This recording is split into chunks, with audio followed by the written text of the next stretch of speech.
director of an engineering company is interviewing an applicant for a job. First, you have some time to look at questions 1 to 6.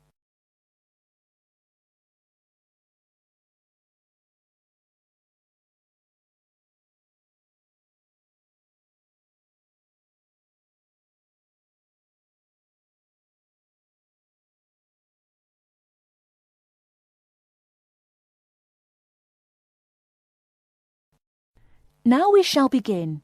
You should answer the questions as you listen, because you will not hear the recording a second time.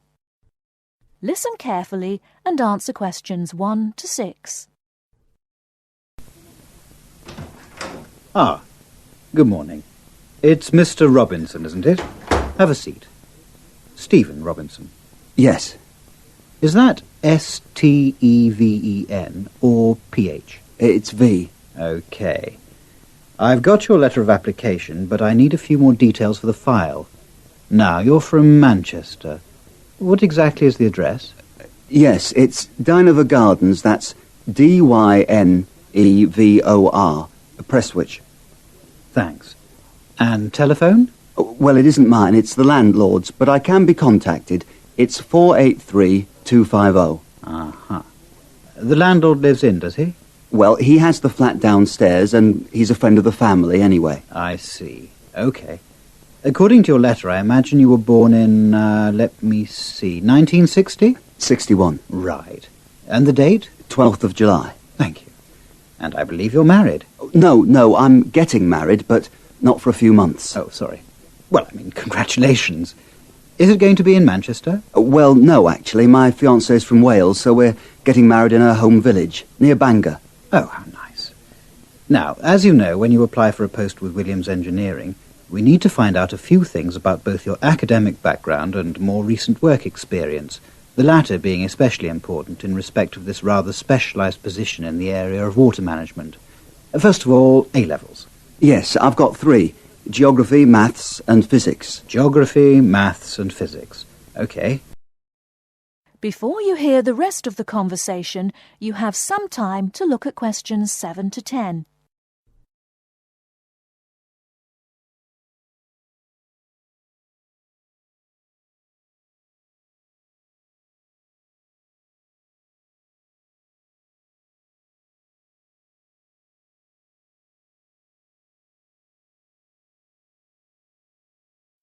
Now listen and answer questions 7 to 10. And what about your degree? I went to Sheffield University and got an engineering degree, with water management as my specialisation. Uh-huh. And as for work experience, I started out after graduating in 1986 in China, working for the Chinese government. Did you work as a volunteer? No, I did get a nominal salary. It was a 2-year irrigation project. That sounds fascinating. How did you organise that? You say it wasn't a British company, then? No. My university had links with a Chinese engineering university, so it was organised at that level. And after that? Then I came back, moved to Manchester, and have been working with Latimer Engineering since then. And what exactly are you doing for Latimer? Oh, I'm working in irrigation again, this time as a project research assistant. Great. I've got your details. Now let's move on to a more general discussion about what we're looking for. That is the end of part 1. You now have half a minute to check your answers.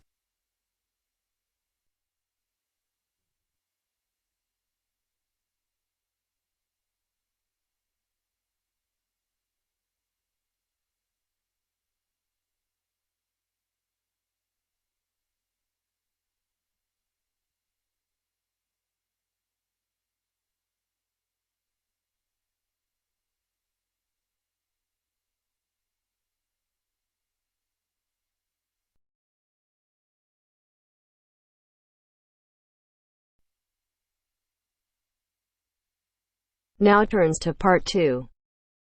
Part 2. You will hear some students talking about an assignment. Listen carefully and answer questions 21 to 25. First, you have some time to look at questions 11 to 15.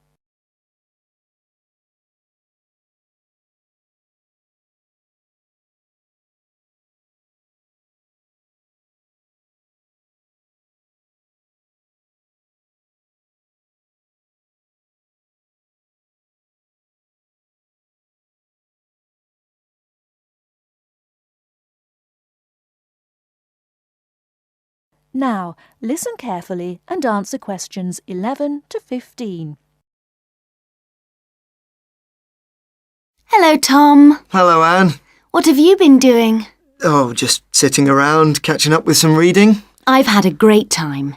You know we're doing this assignment on... what is it? Museums, their costs and benefits. That's right. Well, I've been to the Sandgate Museum. It was really good. These local museums are really interesting because they connect people with the history of one special place. We all know about kings and emperors and battles and wars, but local museums tell us about the everyday lives of ordinary people, and that's why they are so important. I'm not so sure about that. I think they are of interest, but they're so small that they can't give a true picture. They do their best. I don't really agree. They do give a true picture, but perhaps not a full picture. It's the truth, but not the whole truth. I think the smallness is the number one problem. Because they're small and local, they attract few visitors. That's why they have so little money. And because they have little money, they can't buy or maintain many really interesting exhibits. As a result, the shop is almost as big as the museum to try to raise money by selling souvenirs, postcards, sweets and so on. I think they find it difficult, but not impossible. And don't forget, they get a lot of their exhibits free from local people. There was this boat, for example, that was fantastic. Really? What was that? There was a massive fishing boat, a real one, about 100 years old, and you could walk on it and get the feeling of what fishing in those days was really like. Sounds quite good. But I've always found that these kinds of museums are a bit dingy. For example, the display cabinets are so dark that you can hardly see the exhibits, and the labels are sometimes difficult to read.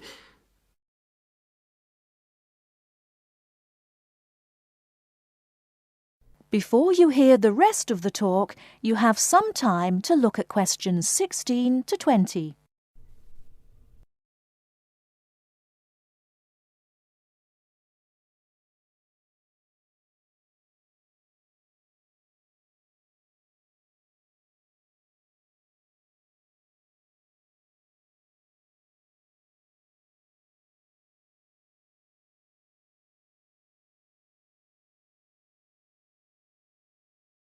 Now listen and answer questions 16 to 20.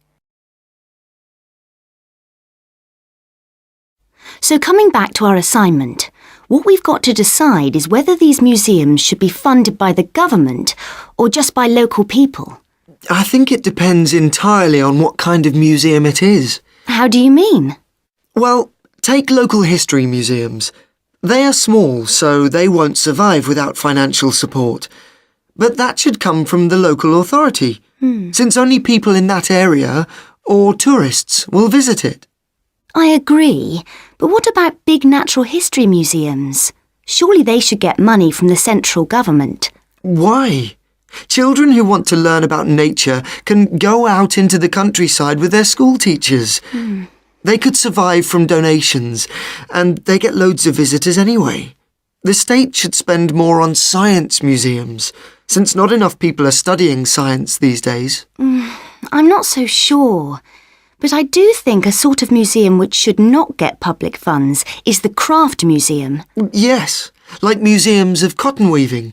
Yeah, which are of interest to only a very small number of people, and they should pay for it. I agree, but a working farm is a different thing again. That's something from the past of all of us, and so it's important to the local community. Kids can learn a lot too.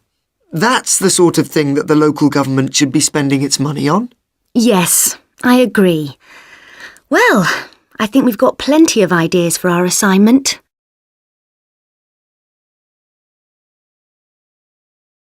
That is the end of part 2. You now have half a minute to check your answers.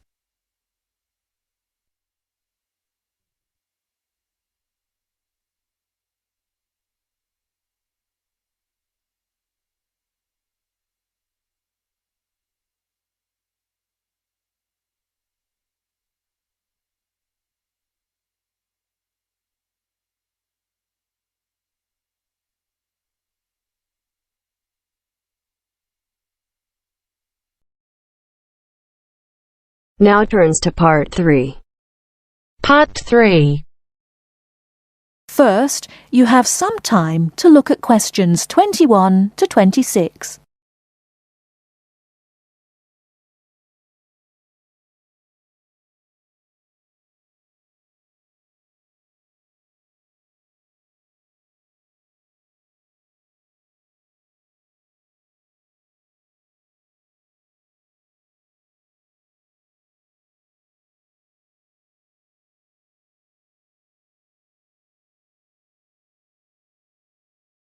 Now listen carefully and answer questions 21 to 26. So, what was it like in your school then, Lynn? Well, South African schools are very different from schools in Australia. For a start, children don't start their schooling until they are 7, quite a bit later than schools in Australia. What about New Zealand, Gail? We're more like Australia. I can't believe children don't go to school until they are 7. When do the parents get any free time? Well, there's still the availability of kindergartens or play schools. It's just that formal education doesn't start until later. I don't think it's such a good idea for children to have to be too academic at such a young age. They should be able to just enjoy themselves. Well, yeah, but the first school children go to isn't really very academic. It's just an opportunity for children to learn a few basic social skills by playing and learning with other children. Yes, I'd agree with that. I guess being so close, Australian and New Zealand schools must be similar then. Well, I suppose they do share a lot of similarities, but there are also some differences. For example, children in New Zealand go through intermediate school, but in Australia there's only high school. That's right, isn't it, Pat? Yeah, I think so. What about South Africa, Lynn? Do you have an intermediate or high school? Oh, high school. And now the difference between Australian and New Zealand education is that although both countries have state schools and private schools, our private schools are very often run by religious groups, whereas New Zealand schools are secular. That's not true. There are quite a few religious schools in New Zealand. Oh, OK, maybe we are similar. Only a few South African schools have any religious connection, so I guess we're different. Most people go to state schools. Pat, is it true that some people from your country don't have to go to school at all? Well, that's partly true. Because of the geography of Australia, there are a lot of children who do not have access to schools, at least on a regular basis. Instead, they have a form of correspondence education, where the lessons are actually on the radio and the students send their work in by post. That way they get a lot of what they would if they were in the classroom, apart from the interaction. In New Zealand, not all students have to go to school either. Some parents have opted for homeschooling. Oh, is that like correspondence teaching? We don't really have that. Well, we do have correspondence schools, but homeschooling is different. With homeschooling, the parents teach the children and set them homework. They have to present a syllabus to their local education authority before they can do that, but it is becoming a more popular choice for some parents. I suppose it also suits parents' own commitments. I mean, they don't have to worry about collecting their children from school, and they can always teach over the weekend or in the evening if they want to. Is the school day normally quite long then? Not in New Zealand, but I think it can be in Australia. Yeah, that's right. I think Australia is unusual in that there are extracurricular activities which you have to go to.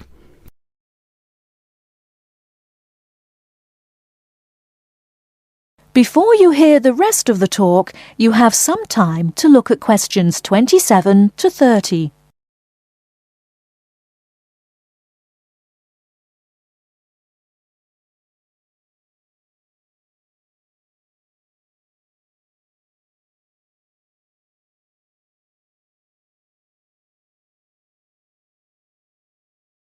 Now listen and answer questions 27 to 30.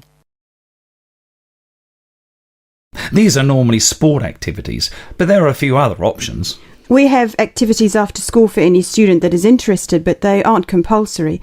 What about in New Zealand, Gail? I had to do some sport every week. I didn't really like it, but it was part of the school day, so I guess that's not so bad. Anyway, I spent 2 years at boarding school, so things were a little different. Boarding school? What was that like? Well, the thing I remember most about it was the strict dress code. There were restrictions on everything. You had to wear a school uniform almost all of the time, and it had to be cleaned and ironed. The length of your skirt had to be no less than 1 inch above your knees when kneeling down. Sometimes we used to go out on school trips or just at weekends with a few friends, but whenever we were outside the school we had to wear a hat. There was one teacher who always used to give me extra homework because my socks weren't pulled up. and that was in the school late in the evening. I suppose it wasn't that bad, but at the time it felt like a prison. I kept getting into trouble for something. Most of the time I forgot something, normally my school badge. We had to wear that all the time, in the school and out, because it had our house colours on it. Wow, that doesn't sound like much fun. No, but it was a good education, I suppose.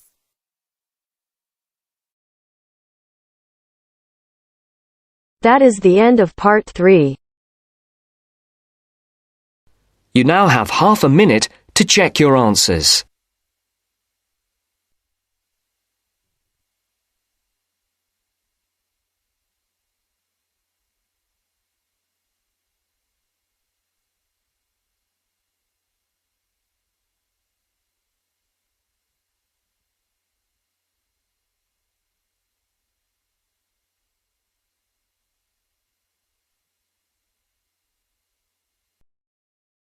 Now turns to part 4. Part 4. I've asked you here just to remind you about this Friday's field trip. First, you have some time to look at questions 31 to 40.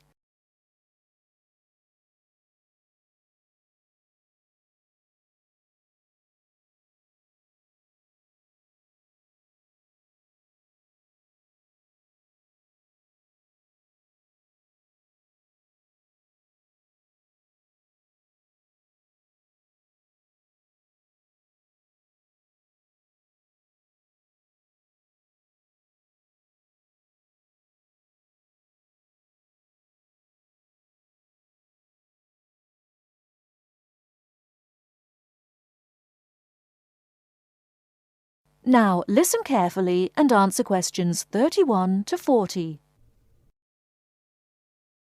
OK, I'd like to keep this meeting as brief as possible, as I'm sure we all have things to do. I've asked you here just to remind you about this Friday's field trip. This is the first of many field trips you'll be going on, so there are a few rules I'd like to make clear now. Most importantly, I want you all to remember that simply because you are leaving the college does not mean that you are not studying. This is an essential part of your course and should be treated as such. There will be 2 assignments for you to complete whilst you are there, and some extension work you will be expected to do over the weekend, so I suggest you all pay attention on the day. Moving on, remember that we are going to a salt marsh and must dress appropriately. High-heeled shoes and t-shirts are not what I consider appropriate. You need good footwear, preferably boots, and you should bring a waterproof jacket as the weather is unpredictable. It would also be a good idea to bring a change of clothes. There is a chance you will get wet, and a 3-hour return journey in damp clothes is nobody's idea of fun. We will be on the marsh from about 10 o'clock to about 4, so you will be given a light lunch. However, if you want to bring any snacks with you, then please feel free to do so, although we will be stopping for dinner on the way home. Now, this is the 4th time the college has been to Park Drive Saltmarsh, and so far we have never lost a student. However, remember that there are 28 people going, and if you are late, you will be keeping myself and your colleagues waiting, and at that time in the morning you will not find me very forgiving. Please try to arrive a few minutes before 7. If you are not here on the hour, you risk being left behind. For those of you who are being collected in the evening, you can expect to be back here between 8:30 and 9 p.m. But do warn whoever may be coming for you that the traffic is unpredictable and it may well be later. Before you go, I'll hand out your assignment papers and briefly explain what you have to do. Now, on the first page, all you are required to do is identify the flora and fauna on the page and find an example in the salt marsh. As I told you on Monday, you will need a camera for this. I recommend one of those disposable cameras rather than something more valuable, as the marsh can get very dirty. Now on page 2, you'll be looking more at the bird life on the marsh. You should be able to see what you have to do for this assignment, but there will be plenty of time on the way there to ask any other questions. Well, we'll stop there and I'll see you all on Friday morning. Oh, before you go, just a word of caution. The plants are there to be seen and photographed only. Remember that this is a protected site and we will have to get permission for this trip. If there are any problems, we may not be allowed to go again, and you will be spoiling the opportunity for other students. Okay, if you have any questions, come and see me later today or tomorrow. That is the end of part 4. You now have half a minute to check your answers.